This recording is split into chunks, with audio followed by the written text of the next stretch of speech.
Počas workshopu v novembri 2023 deti vytvárali umelecké diela, ktoré sa stali súčasťou výstavy Ozveny v tichu v galérii Jozefa Kolára.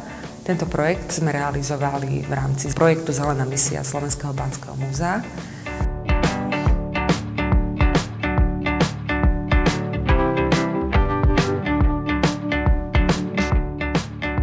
Povieme si, že je to len jeden papier, ale koľko miliárd ľudí žije na tejto planéte? Vyše 8,5 milióna. Aha, takže vlastne v podstate predstavte si, že každý, keď vyhodí len jeden papierik, tak koľko to bude odpadu? Ten workshop bol o klimatickej zmene, o tom, aké má dopady. A teraz ten úvod bol skôr o tom, že čo môžeme urobiť preto, aby tie dopady boli čím najnižšie. Podobný workshop ako tu v Banskej Štiavnici zorganizovala aj partnerská inštitúcia projektu Zelená misia. Je ňou Daláne Folkemuseum z mestečka Egersund. Niektoré tie momenty v tom workshope boli podobné, napríklad deti na Slovensku aj v Norsku diskutovali o tom, čo to znamená ekologické mesto a navrhovali si svoje také modely zelených stavieb.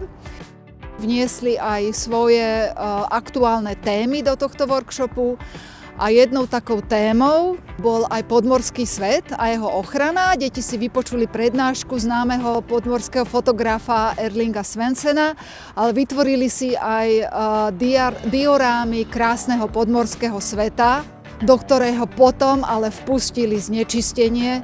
A teda podľa slov našich kolegov z múzea v Egersunde bol to pre deti šokujúci, ale aj veľmi poučný moment. Ja som sa trochu obával, že ako komunikovať tak komplikovanú tému, ako je klimatická zmena. A pritom som mal pocit, že to tie deti ako celkom dobre vedia pochopiť, akože aj z ich reakcií, aj z toho, s čím oni prichádzali potom do diskusie. Menej chodiť na autách a napríklad chodiť viac mestskou dopravou alebo na bicykloch, na kolobežkách alebo pešo. Ako chodíš do školy? Na kolobežke. Prírodu sa tak chráni, že keď tam sú také odpadky, tak to chytíme a dáme to do koša. Sú tam plasty, odhodené obaly a také veci. Recyklovať oblečenie alebo si ho dávať navzájom. Zopakoval by som si toto pracovanie s hlinou a ešte by som si zopakoval tie prechádzky a ešte to hranie s tou plachtou, s tou poslednou kvapkou na zemi.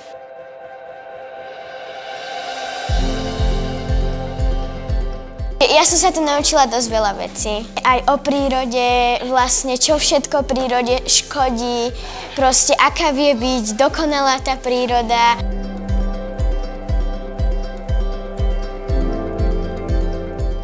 Sme sa to snažili navigovať tým smerom, že aké by mohlo byť teda mesto, ktoré by bolo pre životné prostredie ideálne, čo ale zároveň je taká situácia, že práve v tej Banskej Štiavnici si myslím, že to vo veľkej miere už aj naplnené je. Také, že by tam bolo viacej stromov, menej aut a viacej bicyklov.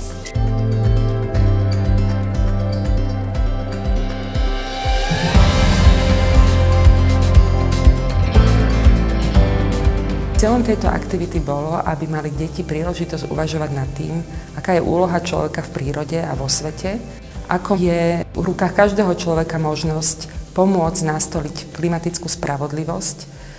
Zároveň táto výstava má priniesť posolstvo o tom, že správanie každého človeka nejakým spôsobom do prírody zasahuje a mali by sme sa nad tým zamýšľať, aké sú následky nášho správania.